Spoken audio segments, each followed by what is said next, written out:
I'm Taylar. And I'm Amber. And this is Waking Up the Witch. We're your neighborhood witches, where we get together each week to talk about women, wellness, and all things witchy. We're two curious ladies trying to understand our human experience. While we do that, we think it's important to honor the people that lived on this land before us and honor the cultures and traditions that we're being inspired by. This podcast is about waking up the witch, which means we're learning and growing every day. That being said, we're always open to feedback on how we can do better. Now, let's go, ghouls.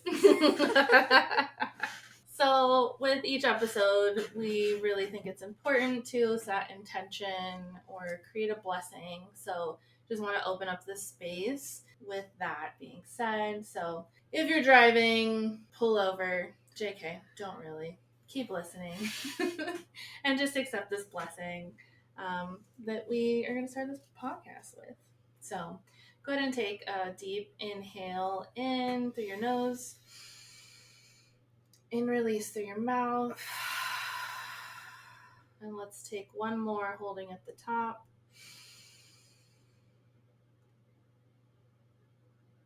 And release. I'd just like to call in our guides and spirit team to be here with us as we begin this podcasting journey together.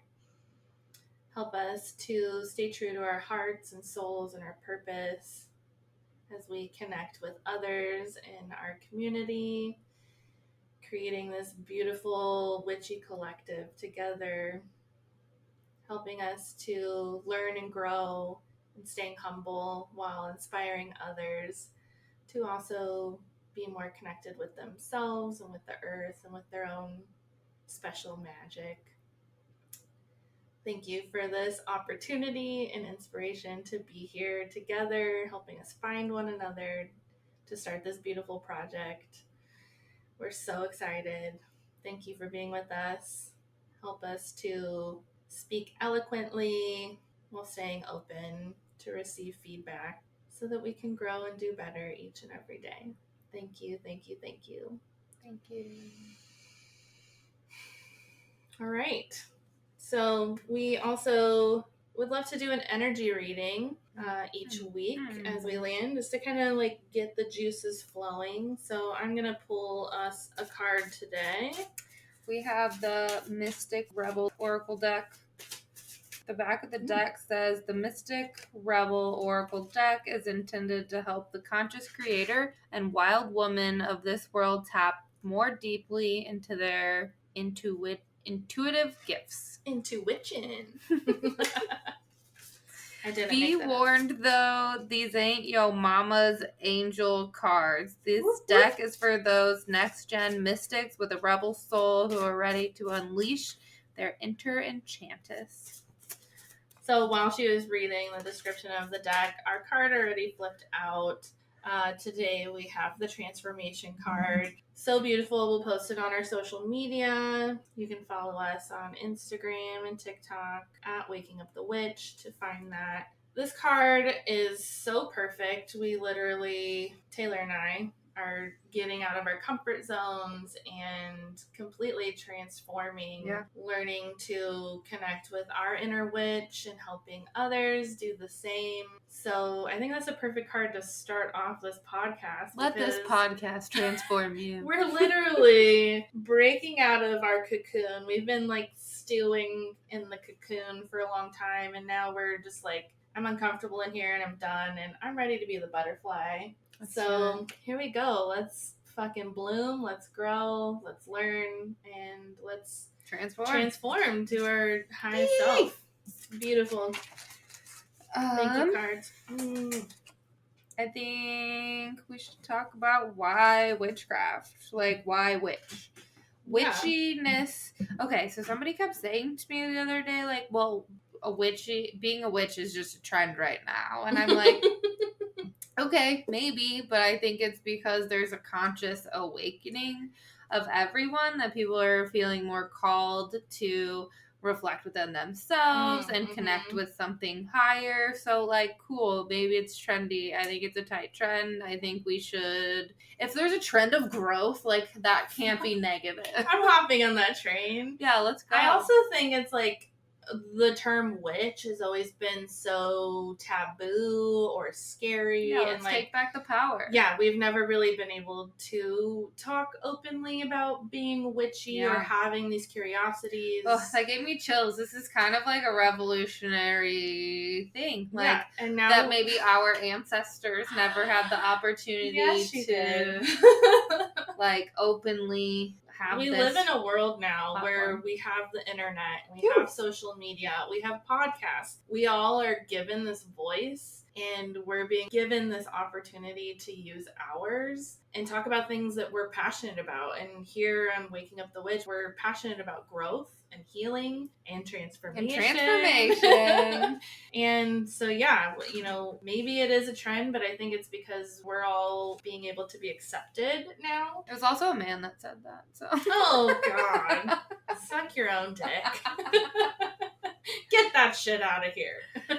So, I guess what we want to say is, what does that mean? Like, what does it mean to us? What does it mean to be a witch? To you? Let us know. I think witchcraft is a way of working with energy to produce results, living in harmony with nature, and just having respect for the earth and its creatures and everything that exists on it. It's including ourselves. Including ourselves and each other. And others. Yes. It's about connecting. And if that's it, if that's the only thing that makes you a witch, then you're a fucking witch. If you just want to connect with others, then you can call yourself a witch. I'm also not down with all these Facebook groups that are like, every Facebook group, everybody wants to argue. Yes. Whether it be about curly hair or being a vegan or witchcraft. You can be whatever the fuck you want as long as you're being kind. Truth. And this is why I stay off Facebook mostly. It's a whole lot of judgment and anger and craziness there. Feel like a witch, you probably are a witch. And you can be a witch. There's really no rules. Yeah, it's literally being kind to yourself and others and the planet and everything that exists, just like Taylar said. I also think it's about empowerment. Like, hell yeah. We live, again, in a time where the societal norms that we were all raised in are collapsing before our eyes right now. And we all are giving ourselves fucking permission to be exactly who we want to be. And, to, like, not take the judgment or tell everyone just to fuck off. Yeah, fuck off. Fuck off. I mean, we love you. If you're listening, not you. But the haters, we said once before, fuck the haters. Like, they're only hating because they didn't empower themselves to be better people. It's a reflection. They're trying to keep you down so that they stay cool, but we're not in the cool gang. We're in our own gang, our own coven. Yeah. We don't gang, we coven. Yeah. So today's episode, we thought maybe we would talk to you guys about how we came here, what our journey has been to spirituality and making witchcraft. How we've reclaimed the word witch. Our journeys that have led us. We claimed. We claimed. I think you just made a new word. Hashtag we claimed. Yeah, I think one of the things I personally really love about podcasts is that you get to really become you're like the third friend or the second friend or fourth friend. Like, the people who you're listening to on the other end, you get to know them and grow with them, even if they don't see it or know it, and they become a part of your life and your own growth. And so, we think it's important for you to get to know us. And of course, as time goes on, you're going to get to know us more. You're going to get to know our personalities, our desires. We have a lot to say. And today, we just wanted tell you a little bit about ourselves. Like, this is our first date, so get yourself a cup of coffee, glass of wine. We're drinking wine. We're drinking some wine. It is almost 7 o'clock on a Monday. We deserve that wine today. We sound checked for an hour and a half. So. I think longer, but that's okay. We're new at this. We're learning and growing. Literally, that's our intention of this podcast. And boy, are we being given the opportunity to learn and grow. That we'll look back on right now in the future and be like, oh, damn. Cute little baby angels. Yeah. Remember that first podcast we made? So, yeah, I'm excited for this journey. Excited to do it with you. And excited to share who we are. So. I personally have this is Taylar. I personally have wanted to do a podcast for a really long time. I never knew what about. And then I met Amber and I shared that interest and she was like, fuck yeah, let's do it. I was like, all right, let's go. And then it just started to kind of happen. And it's happened really organically. Yeah. There feels like there's nothing being forced. We're not forcing this. We're not swimming upstream. We're literally going with the flow. Yeah. So whatever happens, happens. Yeah. But we invite you in to experience it with us. At the end of the day, this is for us. We decided that, and we do want to inspire others. That is a big part of our mission in creating this, but it's a part of our healing journey. Yeah, it's for us. And so we invite you in to join us on this beautiful journey. Welcome, Queen. Yes, Queen. Okay. All right. So Amber's gonna share with you first. I'll go first. This is Amber. You'll get to know me. You'll get to know this voice. You'll know who I am. So I am a Reiki master and intuitive psychic medium. I focus on soul-to-soul healing through my Reiki practices, as well as past life regressions and channeled messages. It's taken me a long time to get to this point to even gain confidence in calling myself these things. And I know that's always going to shift and change, and that's okay because, again, I'm growing. So a little bit of my timeline. I was born into this beautiful earth, October 1985. October 18th. It comes right after this first episode. Yeah. Soon is my birthday. It's Libra season. And then soon after that is Taylor's birthday. It's perfect time for us to turn the page. She was an 8. Yeah, we're both 8s. 28th and 18th of October. Love. Made for each other. So when I was a kid, I always knew there was like something weird / special about me.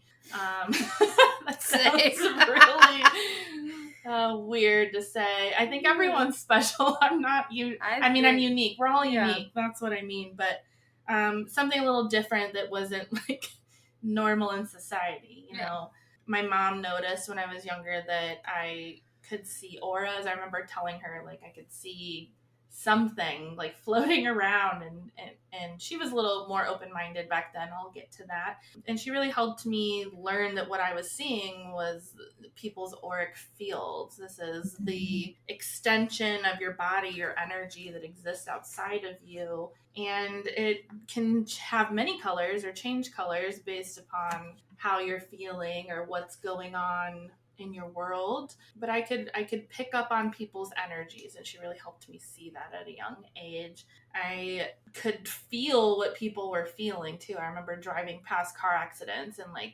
really feeling in my body the pain and suffering and anxiety that people were experiencing. My mom would teach me like to put a protective white light bubble around them, you know, to kind of send them healing love and to also protect myself from that energy I was receiving and picking up on. So now I know at almost 37 years old, I'm an empath.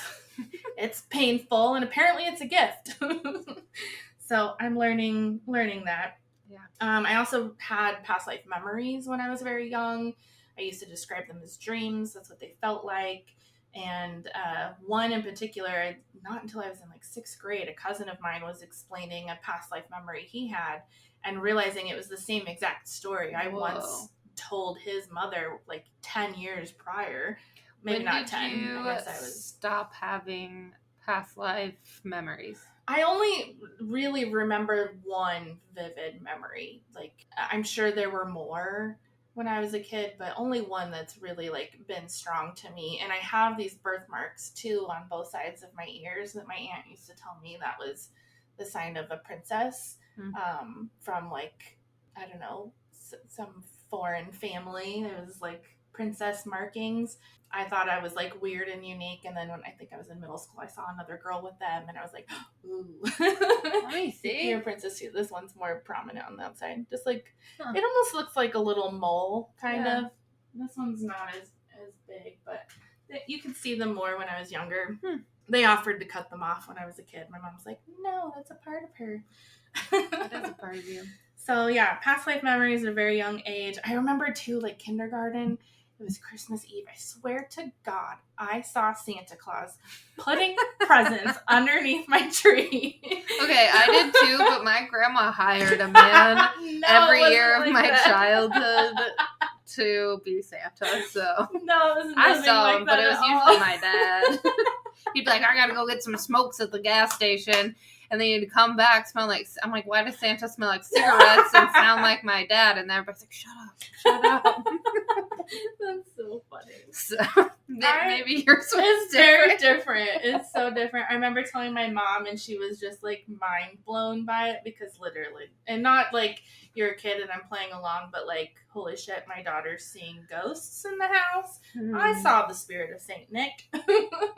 So now I feel like that's what I was seeing. I was seeing ghosts. Like we need to circle back to that. We'll circle back to all these things. This is just like a quick chapter look over. What do they call it? Table of contents. That's what we're doing here.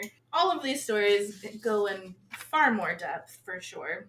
So yeah, as you can maybe kind of gather, my mom was very open-minded at a younger age, and she was raised Catholic and Lutheran. Same. So that's so crazy.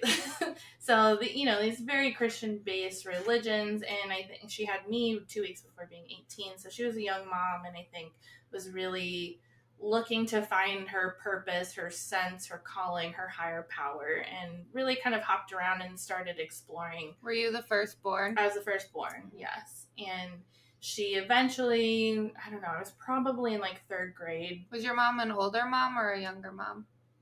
She was young. She was 2 weeks from being 18. Oh. Yeah. Okay. So she's a Halloween baby. I did not know that she was... She was 17? She was 17.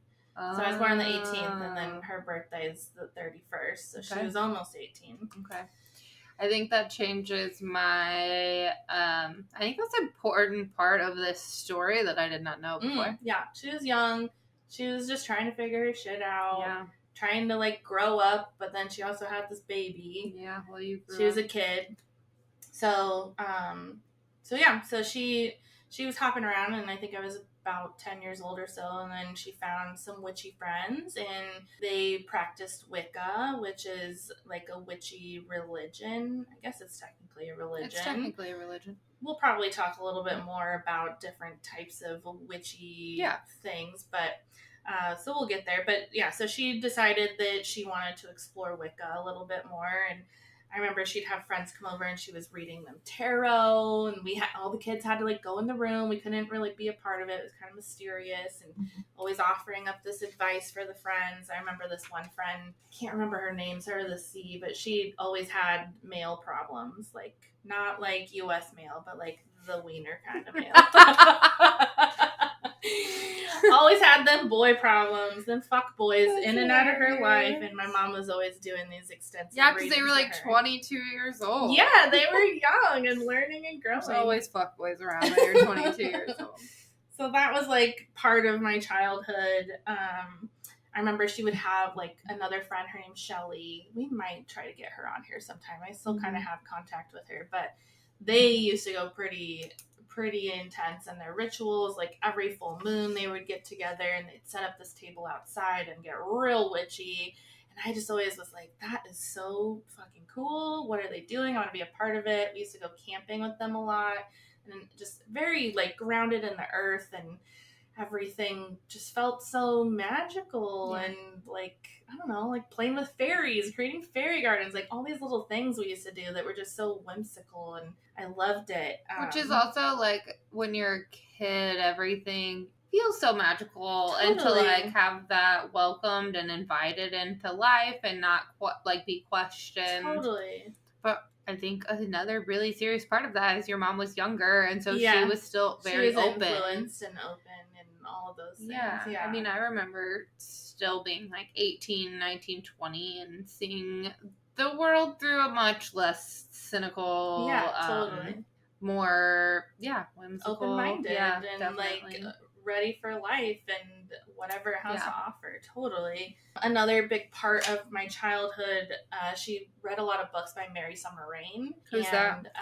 She's an author, I believe. I don't know if my mom ever actually met her, but she knew people who knew her, and I think that's how she got in touch with her work. She does a lot of like nature readings or writings, sorry, not readings. A lot with connecting to nature. But there was this book by Mary Summer Rain that was intended for children that we read that was called Mountains, Meadows, and Moonbeams. Cute. And this book was really like what opened my mind to the possibilities. It talks about astral projection. It talks about the golden white light bubble, like all sorts of these spiritual things. It also still uses the terms God. On this podcast, we're very open-minded to God, universe, source, divine, Buddha, Kermit the Frog, whatever you want to call that energy.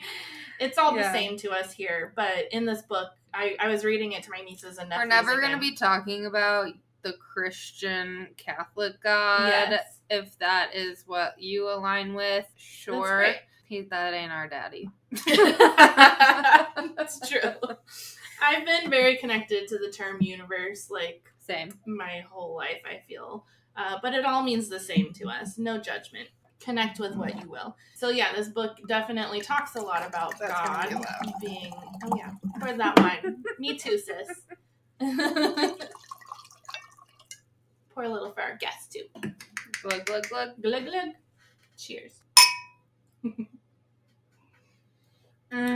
That's a good bottle. Which one is this? Oh my god. Let's share with the guests. Good. So we live in wine country, Oregon. We live in Southern Oregon, and we actually went to this winery after we went to the Vortex. Oh, yeah. Which is a whole other thing we'll talk to you about. Can't wait. And it's called Cliff Creek Cellars, and we're drinking the 2017 Claret. Sorry to interrupt, but I took a drink of it, and I was like, holy It's moly. really good. Okay. So, Mary Summer Rain, she is a goddess author, and she really influenced my thinking that was just out of what everyone else is taught. You know, everyone else around me was going to Calvary Christian Church, which is a cult, by the way. If you're in it, run. So yeah, this was my childhood, which I'm so grateful for. It was beautiful. My mom had a broom named Guinevere. She like built this broom from the forest. Like, I remember when she found the staff, like when we were out camping, and she brought it home and she anointed it with oils and she like gave it life. And Guinevere was basically like the fourth child in our family. And my brother used to play ball with her and would kick it back and forth, and no one could touch her. She would literally shock you if you tried to touch her. Yeah, she was magical. As a lot of things happen with life, sometimes you realize that this shit ain't for you. And for my mom, I don't really know what exactly happened, but she decided she couldn't do the witch shit no more and decided that she was going to go back to Catholicism. Mm-hmm. Sad day for Guinevere. She burned her in our backyard. No. So, like, it hurts me saying that. So like, sad. I'm so uncomfortable. Like, she literally burned the witch. So sad. Oh my god. Yeah. Like, that's what I think. Like, how symbolic. Yeah. Like, you burnt the witch. Also, she knew what she was doing. She knew what she was doing. And I'm sure she'd had some beautiful ceremony with it because she gave it life. But, so my mom decided to go back to Catholicism. Kind of had some open-mindedness in my teenage years. There was a lot of trauma and things with her second husband. They got divorced. And then, rewind. Something else I used to do as a kid, I was in like 4th grade, and I used to go into the kitchen and I'd pull out like the cooking oil and pour some in the jar, and then I'd grab the spices and I'd smell them and decide which ones I wanted to add in, and I'd make little healing oils in our kitchen, and I'd spice them up. There was always cinnamon in it, always cinnamon sticks, of course, but I made our little healing oils, and then I'd keep it in my room to kind of like stew for a little bit. I think I had to sit there for like at least 2 days, and then no matter what you had going on, if you scraped your knee or you twisted your ankle or you had a broken heart, my healing oils, I swear, would fix you. And I always I love that. pull out my healing oils and I'd rub them on you. If my mom was, I felt a lot of her emotions, and that's The empath. And I would be like, you want some of my healing oils? And who knows if they actually worked, but she always entertained it, which was really sweet. This is pre-Guinevere dying. But yeah, that was something like witchy I always used to do. And I know a lot of kids like did their little making potions and stuff. It's very much just something we do. But this, I really, I put all my intention and love into it. So anyways, fast forward.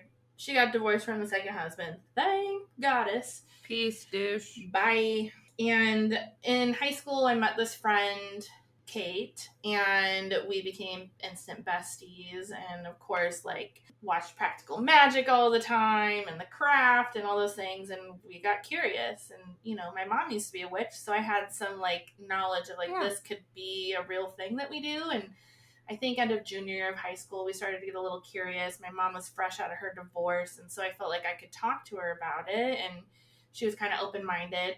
So we made this whole book binder, printed off at our library at school of how to become Wicca or Wiccan, and really started to study that. We don't do this, kids, but we totally cut our hands like they do in Practical Magic. I did that shit. Your blood, my blood, our blood. We totally did that. I was doing that in 3rd grade. Don't do that. Don't do that. It's gross. It's gross. It's bad. Don't mix your blood. Yeah. Don't do it. So we got really curious about that. I don't think we ever really did a whole lot past our curiosity. Our binder probably just sat there, but these little curiosities. Do you have this binder? No, I think I did for a little while, but I don't have it anymore. And what I did love about Wicca is it was very nature-based and just connecting with the earth, which I still think is a very important part of who I am today, what I've always been really attracted to about being a witch. I am an earth witch, even though I connect with all the things above and around and etc.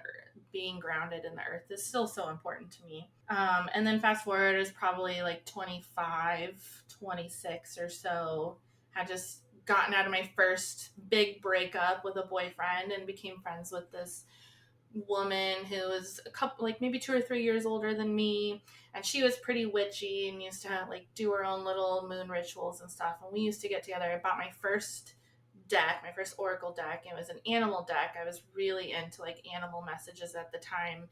Got really into this book called Animals Speak by Ted Andrews. Highly recommend it if you are attracted to learning about the messages that animals can bring you, whether they're physical or in your dreams or however they come to you. They hold medicine for us. So I was really into this. So I bought this deck. It was an animal deck, and her and I used to just do readings for each other. She'd come over, we'd light some candles, drink some wine, and really helped me start to kind of get connected with my intuition and being comfortable reading out loud. I hated reading out loud, and I really think doing that helped me gain confidence in reading out loud. I still stumble on my words, but I just don't give a fuck about it anymore. And there's a lot of words I don't know, and I don't give a fuck about that either. I want to learn them. I'm not embarrassed by not knowing things anymore. Yeah. So learning to read oracle cards really helped me gain confidence in a lot of areas of my life that I didn't expect. But that was always really special to get together every couple of nights or so. And that was really when I started to kind of connect deeper into my spiritual journey again, and setting up an altar and just being a little bit more connected to my own self and my own spirituality. And through that time too, of course, I'm in my mid-20s and dating around. I got out of my heartbreak and dating guys that were just really bad for me. A lot of projects. I really liked to help people get better, and I attracted some really terrible guys that just, I was way better than them.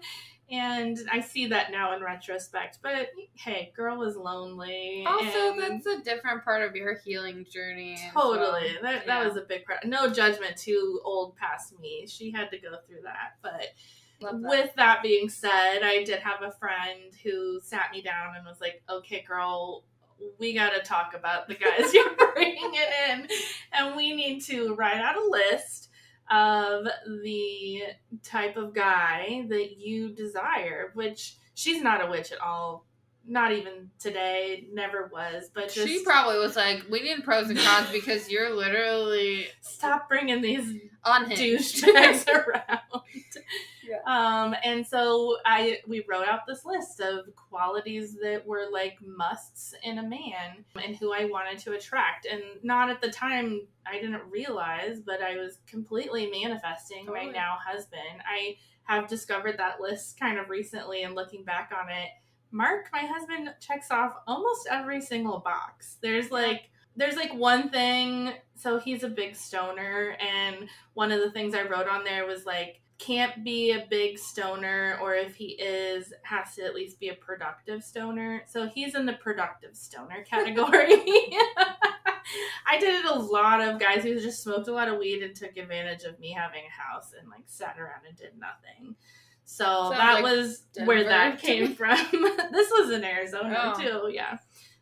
When we had to like hide our shit because you weren't allowed to smoke. Anyways, totally manifested my husband. Looking back on that now, it's like, wow, that's kind of magical that I wrote out this list. So if you find yourself in a place where you're like, what am I doing? Who are these people I'm attracting? Why do I keep attracting the same kind of people? Stop. Just take stop. A look around.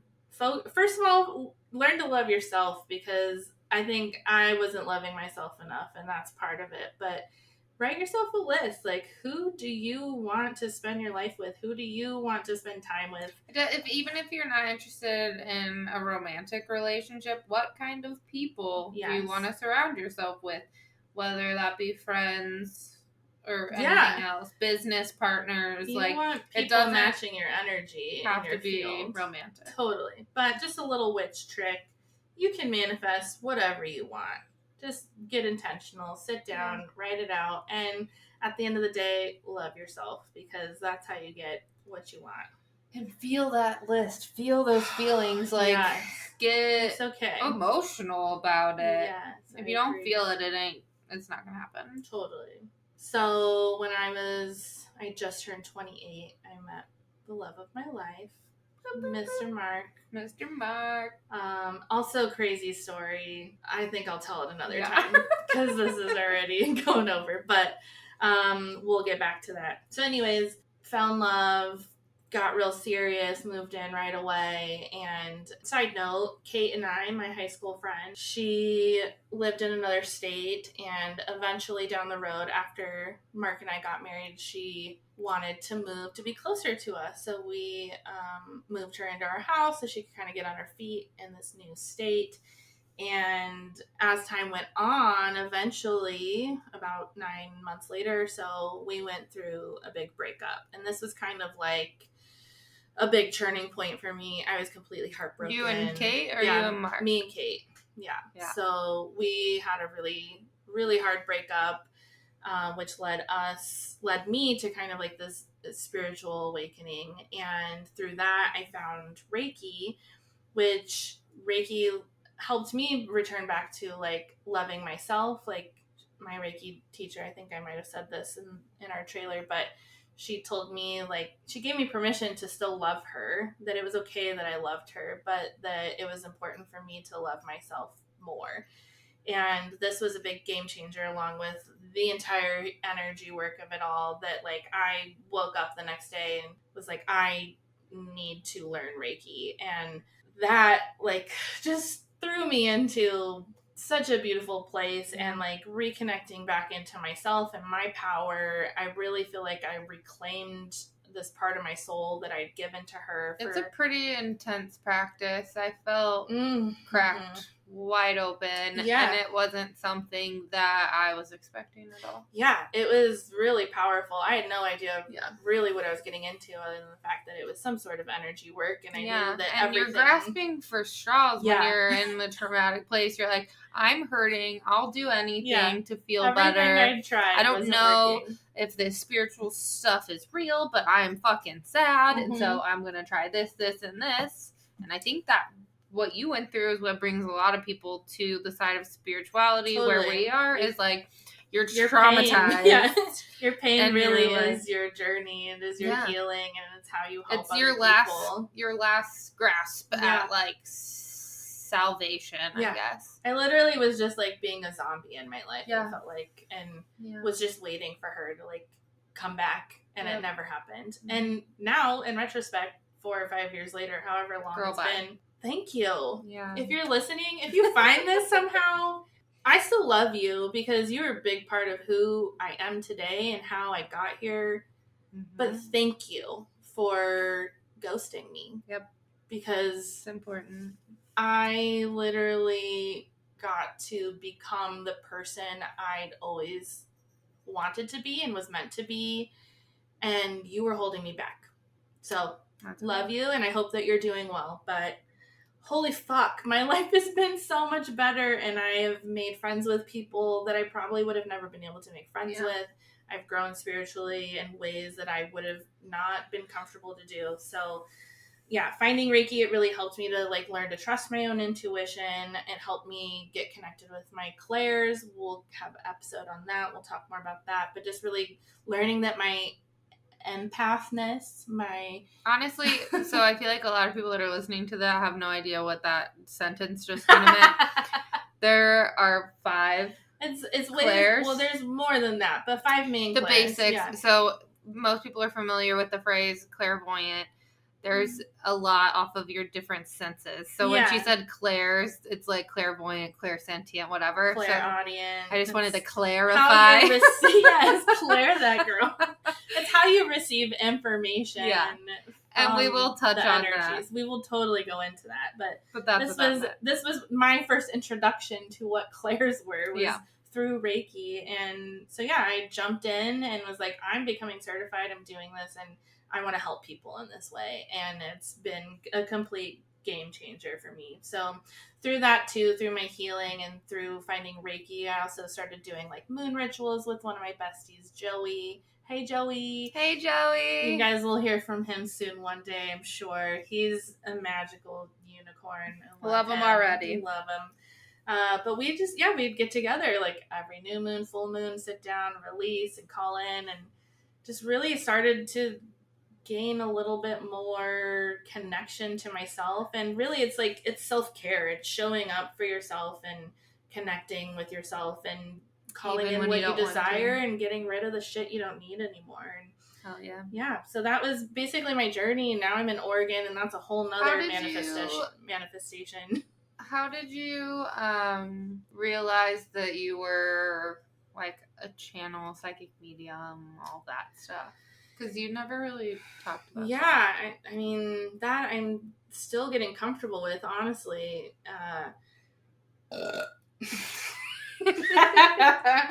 Burps are a way of energy moving through.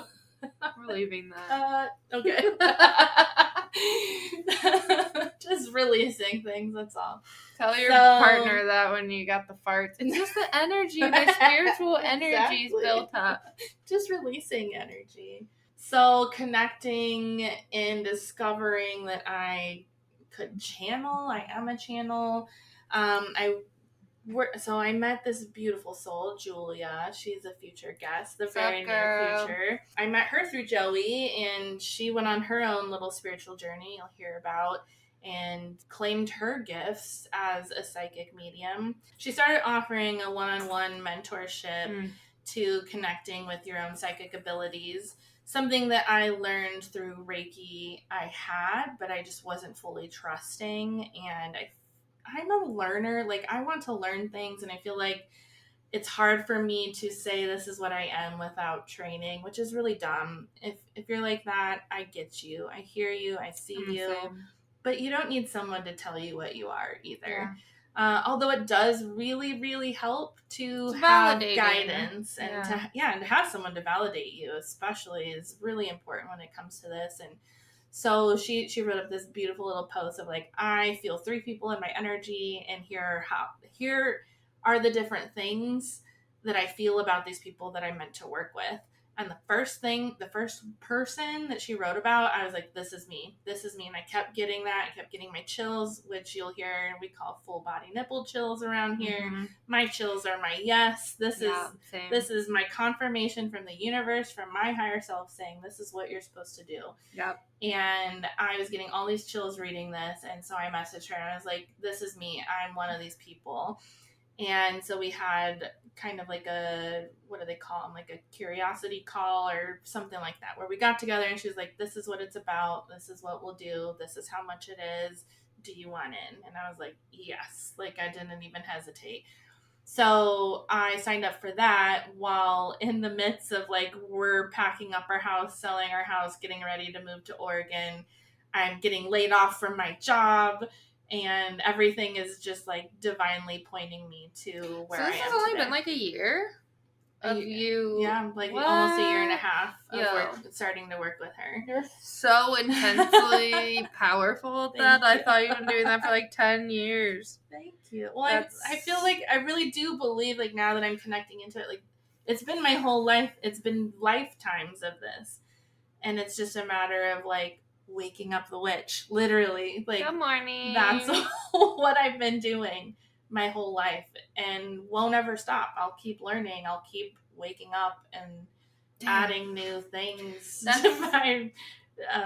what do you call it? My repertoire. Menu, my toolbox.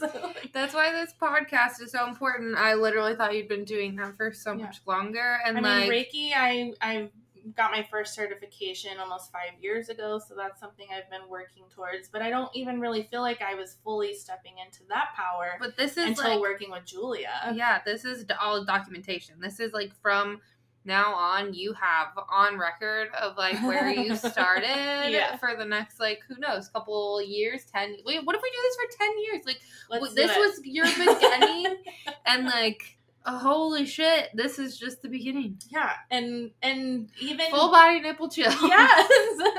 And it's been like a little over a year since I've done my first past life regression, like had my first client for that. Wow. Which I just gave her second past life regression on Mount Shasta a few weeks ago. That was amazing. But it's amazing to look back on like that first experience to doing the past life regression I did this morning, and like how much more confident I feel in doing that, and how much more confident I feel with the messages that are coming through. Like, I trust them now. I don't judge them. Like, I used to judge, like, why am I seeing shoelaces right now? What the fuck does shoelaces mean?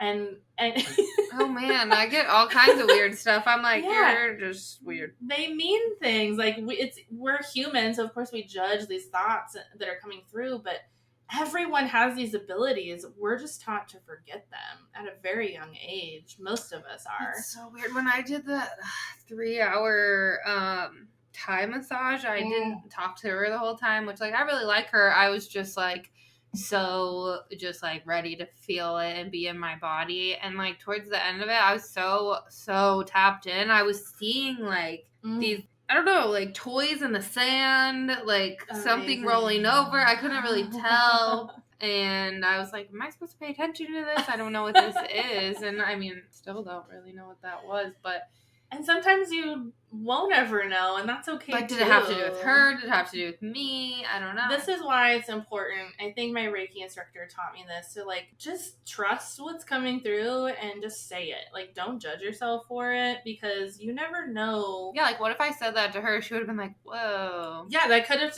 you could have been feeling her energy, or something that she was going to be doing later that week, or like a memory that she was thinking about. Yeah, like. So here's an example.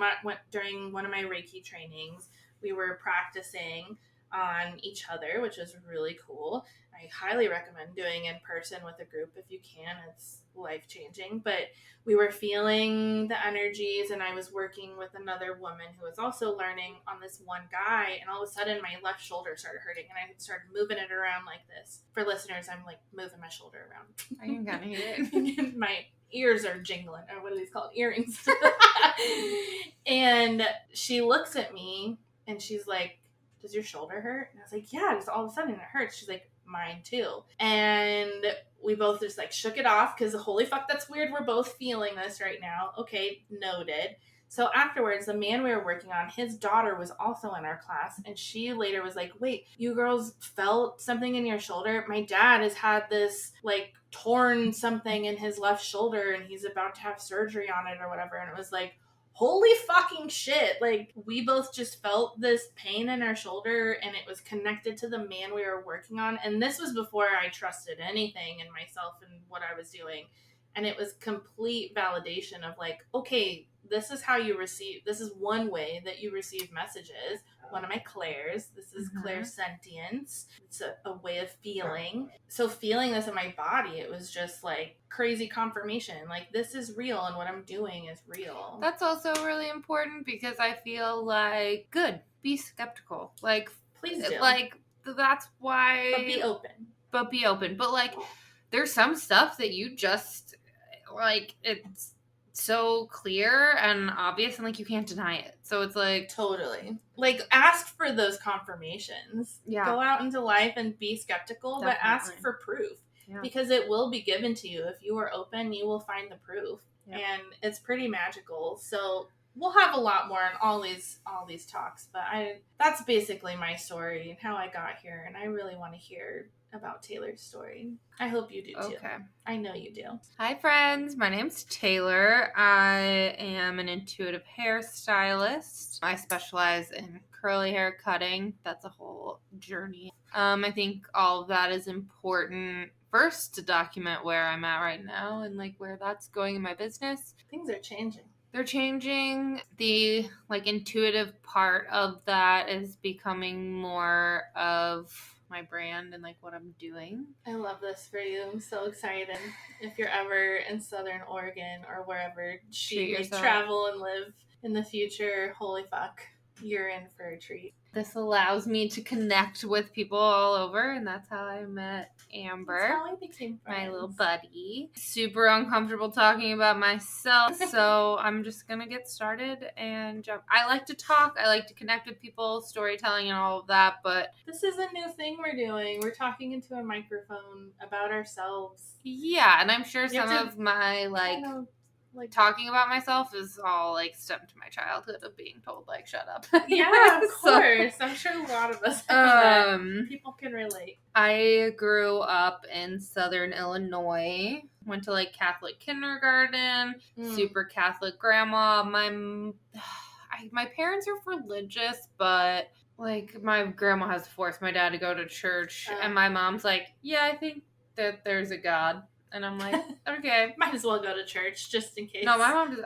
I've never been to church with my mom my whole entire life, unless it was for a funeral. So she believes in a higher power.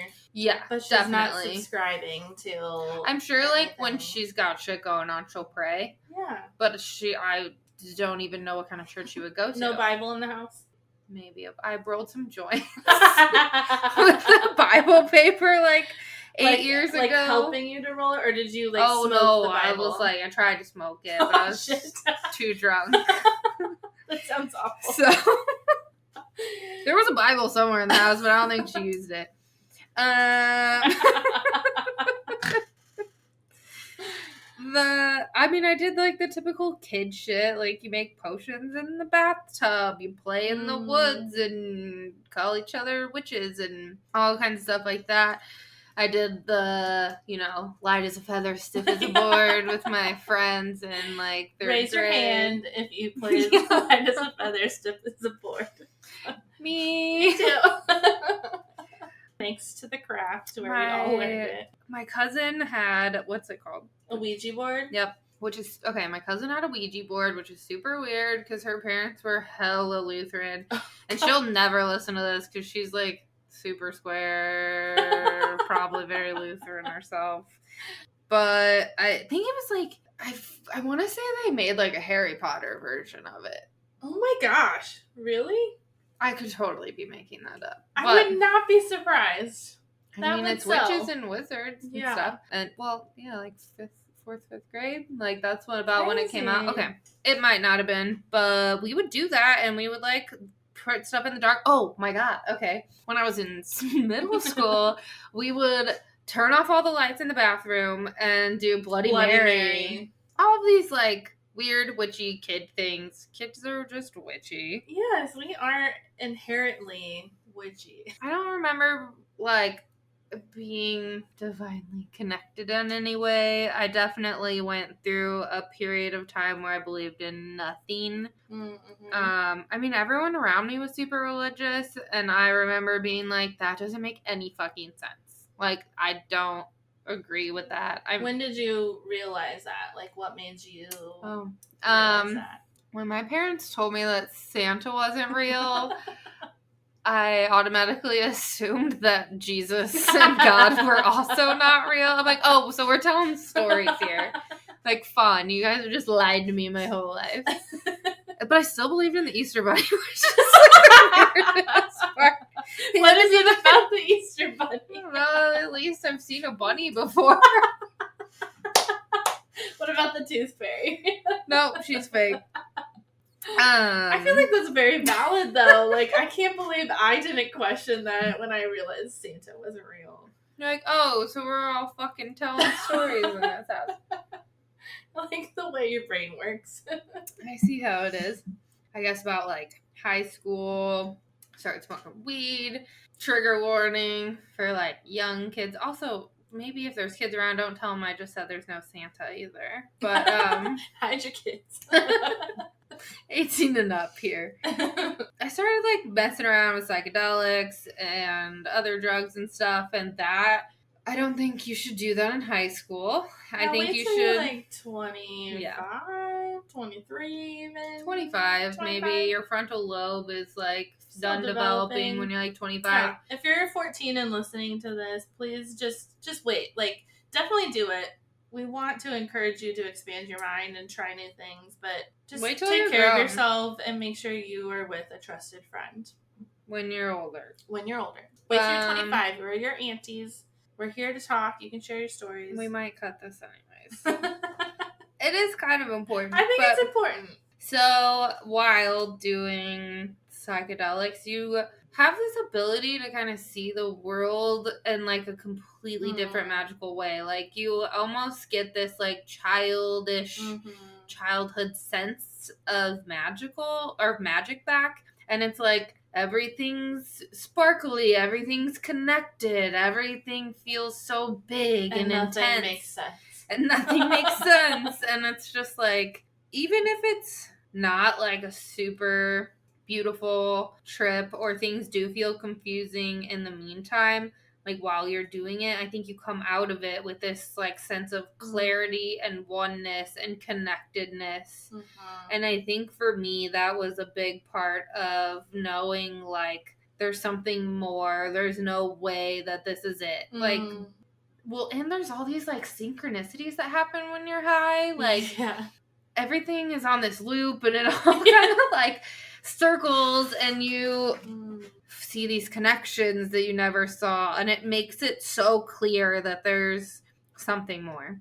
Totally. Sounds like somebody on drugs, but whatever. No, it's very valid. It's very true, and that's why they're recommending ceremonies are becoming more mainstream, and they are. Yeah, there is research behind psychedelic usage for mental health reasons. So we're getting there, kids.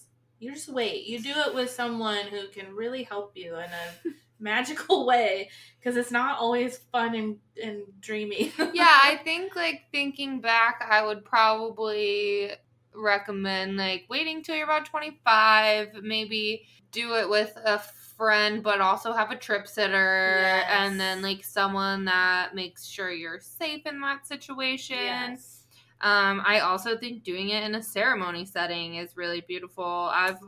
I've honestly never even done that. I've only taken psychedelics kind of in a party sense. But I would love to connect in like a deeper way. So I start going through that phase, and then real mainstream. I think everyone was doing this around 2008 or 9. The Secret came out, and I'm like, oh, okay. So I'm like, my mind's blown right open, right? I just like done psychedelics, and I do think that I'm powerful and everything seems connected, and I'm like, yeah, that makes sense. And so I start just like, saying my gratitudes every day. I'm manifesting the things I want. I'm posting things all over my house. And things just like started happening to me and coming to me in like ways that like couldn't be explained. Like I felt like I was able to have whatever I wanted whenever I wanted. It got a little maybe unhealthy at some point. I think that a little too much of anything's unhealthy. Yeah, like, okay, cool, you're the creator of your own reality, but like bring it back down to earth. Like, yes, because it gives you this grounded too. Yeah, it gives you this sense of control, and then like maybe if something doesn't go right, you're like, oh my god, everything's free, like I'm freaking out, the world's ending, all this stuff. Yeah.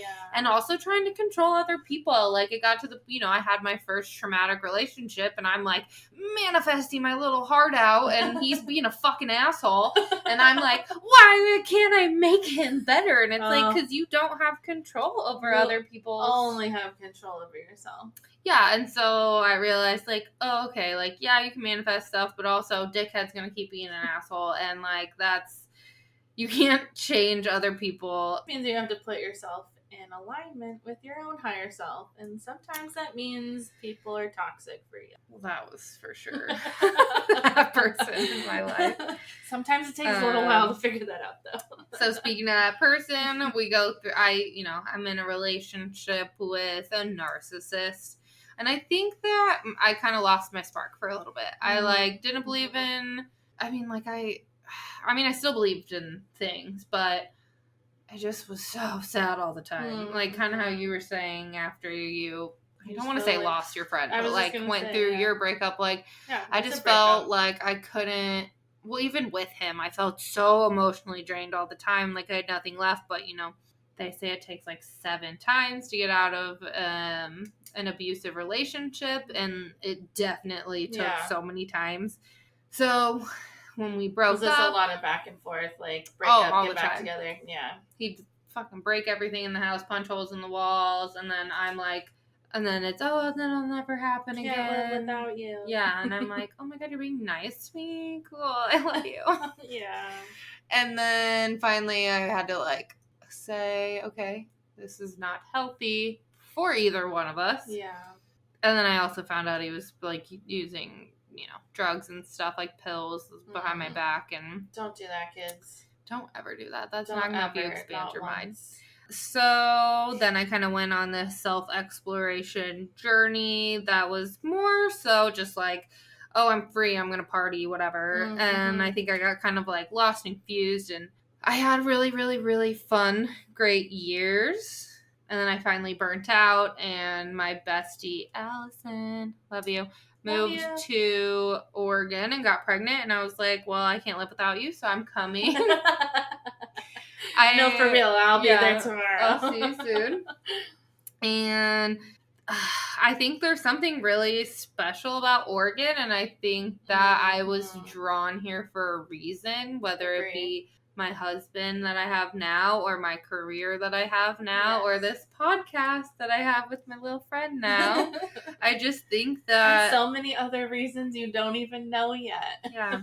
There's been a lot of bullshit and heartbreak, but it's also like, I think I had to tear down every single aspect of my life here to rebuild. Yeah, like I don't think what I was doing was working, and I've had to completely destroy the foundation. Totally. I think Oregon really does that to you. Julie and I have talked a lot about how Oregon just kind of forces you into this mandatory healing. Yeah. And almost everyone I've talked to who has lived here, did live here, does live here, has really spent the first year or two going through this mandatory healing. You do have to like break down and rebuild and reclaim. Kicked my ass. Totally. So I moved to Oregon. I honestly kind of the same thing as Amber. I'm like, come home, I'm frustrated, I'm sobbing, I've grabbed my journal and I'm just writing into it like all the things I want in a man, and I'm like crying my tears into this journal, and I'm like, this is me, I'm gonna manifest this, all these things. And I mean, it had to have been like a couple weeks later. I only lived in Oregon for 3 months before I met Curtis. So it was like pretty fucking fast. And yeah, he's like basically perfect. I mean, like, for me, you know, we have our things and our issues, but like all the things that I needed in a partner, I have found in him. And good balance. Yeah, it works. You just have, and I told Melissa to do it, and she's got her man now. She's got her man and now. It happened really quickly So after fast. I was like, "Hey, I did this thing. You should try it." And she was like, "Okay." And then like 3 weeks later, she's like, "Oh, sorry, I met a person. We want to have babies and move it together." And a lot of that too, like with her own journey, it's been the manifesting of who you want, but also like truly healing and loving yourself. Like it all comes with loving yourself. You can't fully love somebody else until you fully love yourself. Yeah, I think Kurt has made me love myself though in a lot of ways that I wasn't able to through this like it's just been an unconditional love that I've never. I mean, like my mom loves me unconditionally, but like in a way that I've never experienced in a partner. And like I think that grants you this like space of healing. Yeah, totally. Like it allows you to be, and also every other person I've been with is like, stop doing that. Oh my God, you're embarrassing me. Because I can be a lot, and I love that. Yeah, I love that too. I am extra as fuck, and he is just like, hell yeah, girl, like be your extra self. Like I pulled something at our weddings. He was like, go get low, do that thing, and I thought he meant the splits, and then he was like, no, that's not what I meant. I was like, oh God, I'm stuck. And he splits. But he just encourages me to be my best, funniest, whatever, like this podcast, anything at work. Like he's always like, hell yeah, bitch, you can do whatever you want. And I'm like, oh my God, yes, I can. Find you a man who supports whatever wild and crazy, whoever you are. Yeah. And it's okay. Like, just don't settle. No. Be fucking weird. There's somebody else out there that's fucking weird too. Yes. As long as you're not hurting anybody. Yeah. Just like be that and see who that calls in. Because the more authentic you are to yourself, the more people you're going to attract like you, and the more fulfilled of a life you're going to have. Totally. I think that living in Oregon and, like, you know, my job, I talk to 5 to 10 women a day. And so, like, people here are into more witchy things. And so I'm talking to all these. That's so crazy to me. I never knew that moving here to Southern Oregon. Just how spiritual the community is out here.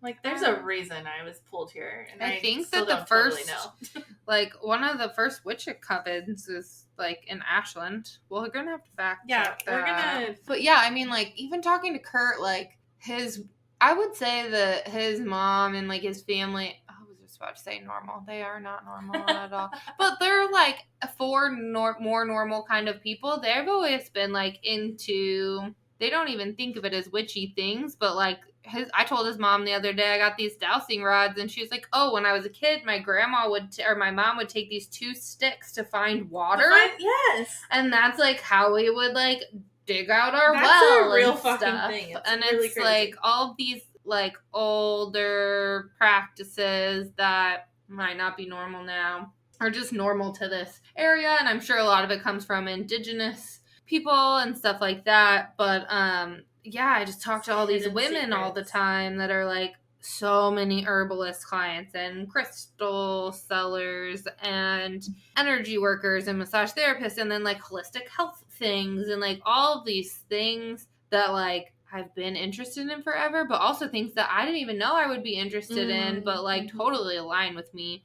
And so I'm almost on my 4-year anniversary of working at the salon that I'm at. And so by connecting with all these people, I've grown so much. And I think 2020 was really fucked up. Yeah. And really hard. I lost my stepdad to suicide. I lost my aunt, who was basically a second parent to me, to cancer. I was in a car accident where the car flipped. Just all these things that were too much. And so my body started shutting down. I was incredibly inflamed. I was going to massage, acupuncture, chiropractor, multiple times a week. I'm talking chiropractor 3 times a week, massage twice a week, every single day before work. I'm going somewhere, sometimes to both, and nothing's helping at all. I'm in so much pain all the time, and I'm used to being more active, and so then I also don't have the outlet of exercise because feel like I'm dying. So then I'm depressed. So at that point, I'm willing to do whatever I can to feel better. I'm fucking stuck in fight or flight at that point. And so I'm okay, yeah, I'll try some energy work. I'll see what this stuff is. I tried a somatic emotional clearing, which made me feel crazy after, so good. We're going to try to get Prana on here in a few weeks to talk to you guys about stuff like that. And then, the more you connect with people and get into, the Chinese medicine from my acupuncture was one of the only things. I don't know that the acupuncture worked for me in the intense state of inflammation that I was in from stress and emotional distress, but the powders and herbs that she was giving me, whoa, crazy. My periods changed, my all my eczema went away. I'm you're a fucking witch. That's what's really up. Holly, if I can find you, I know you moved. I fucking love you, and I will find you, and you will come on this podcast. I know you liked me too. So, yeah, and then, meeting you has been, even in the past few weeks, months, weeks, I don't know. It's been fast. I think we met in February at the same time. But I've done a past life regression with our guest next week before. That was really intense. And then when I did one with you, I felt crazy for a whole week. And then the Reiki with you was insanely powerful. And I just feel like I am waking up the witch in a very quick way that I've on the fast track for sure. Yeah, you've been waiting for this medicine. I just didn't know what to do or where to start, and that's a part of this podcast. Hopefully we can give you tools on your journey to move forward and try to wake up the witch inside of you. Yeah, that's really the goal. Yeah, I think that we have just so many incredible people to talk to. Endless. It's going to be so good. It's going to be fucking great. It's going to be fucking great. I'm so excited. And in the past year, what made you... Because you're the one who came up with the idea for this podcast. You were let's do a witchy podcast. I think it was after your Reiki session. And we all went out to dinner with our friend Melissa. She'll be a regular guest around here. Well, all the time, anybody who I'm hanging out with, I'm let's start a podcast. And they're what? About what? I'm I don't know. And then you were yeah, we could talk about all... Because we go to wine on Wednesdays. We do, wine Wednesdays. This is our thing. We end up talking for hours and hours and hours about this stuff, so it makes sense to put it on the fucking internet. Yeah, why not? Might as well tell other people, and if you don't like it, you don't have to listen. It's really not that big of a deal. It's true. We're doing the same thing that we do all the time. Yeah. We just have a microphone, and she has to figure out how to edit stuff, which is kind of a bitch. I'm literally learning and growing in the physical way right now. But to me, waking up the witch was kind of I'm learning all these things all the time, whether it be from you or other people in general, and it's kind of this awakening that I'm on, and it just came to me, and I was yeah, that makes sense, that's beautiful. The name came right to you too, and we're yes, Yes, that's it. That's my yes. Yeah, she got full body nipple chills. Starts at my head, down to my feet, nipples get hard. That means yes. I think I coined that with Julia. I don't remember. I love it. So shout out to Julia. Whether I don't know if that was your idea or if I said it or where it happened, but it is what we say now. Yeah, that was really loud. That's okay. We're new at this, so if you hear weird loud noises in the background, we literally sound checked for 2 hours. We're trying, and we don't have a producer. I'm our producer, and I don't know what the fuck I'm doing yet. So, and that's okay. And that's okay, because one thing that has really inspired me about Taylar's, when I first met her, she said her New Year's resolution was to get good at being bad at things. Yeah. I am such a sore loser that, like, if I'm not the best at whatever I'm doing, I don't want to do it. And I feel like that has held me back from a lot of really great things, because you're not going to be great at everything you try the first time. No, not at all. Find that, like, childlike, playful part of yourself that doesn't give a shit. Yeah, fall down. Well, don't. If you're 30, be careful. Careful of the knees and the back. I know they hurt now. Maybe do things where you don't fall down, because it takes a little bit longer to recover. You're hearing that from someone recovering still. But maybe try some art. Try some art. Try painting or drawing. Bird watching. And who's to say what's perfection, too? Like, I also don't give a shit about that anymore either. I think that's been such a huge release for me this year, is I don't fucking care. Like, I don't care. And wow, the fact that it takes to get into your 30s to fucking realize that.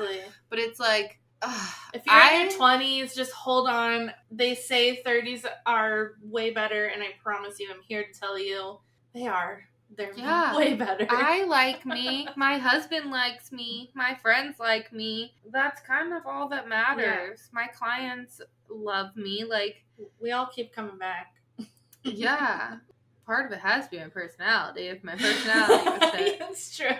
But it's also more than that. It's loving your body, and like the body you're given that gives you so many things. Like, we just have this one human experience, and like, wow, to hate your body your whole life. Like, what a fucking waste. Yeah. And lots of our moms and grandmas have never gotten to that point, and like, will never get there. And I think that that's why we have to heal that trauma ourselves.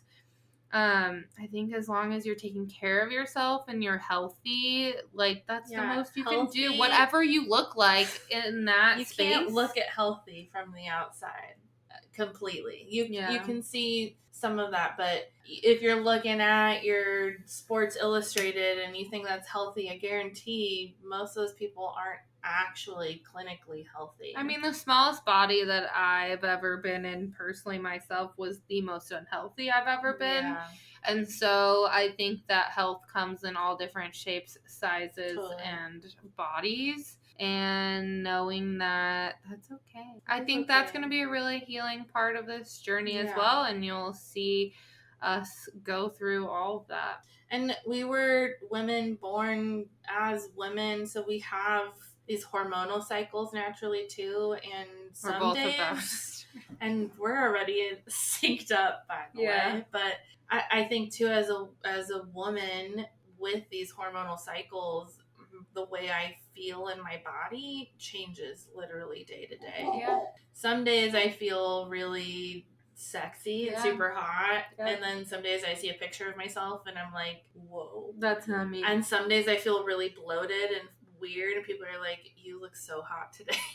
And so it's really confusing. But I think, as you're saying, to have grace with yourself, and no matter what you feel you look like or how you're feeling that day, and be gentle with your body and yourself. Like, it's okay. Like, it's okay if you feel like you look like shit some days. And you don't have to force yourself to do all these crazy things. No. Like, if something doesn't feel right to you, that's not what's supposed to be for you. If you, like, killing yourself exercising doesn't feel right, take it slow. Do some yoga. Walk. You know what? I'm pretty sure walking is the secret to the longevity of life. Fucking fight 100%. Me if you think different. 100%.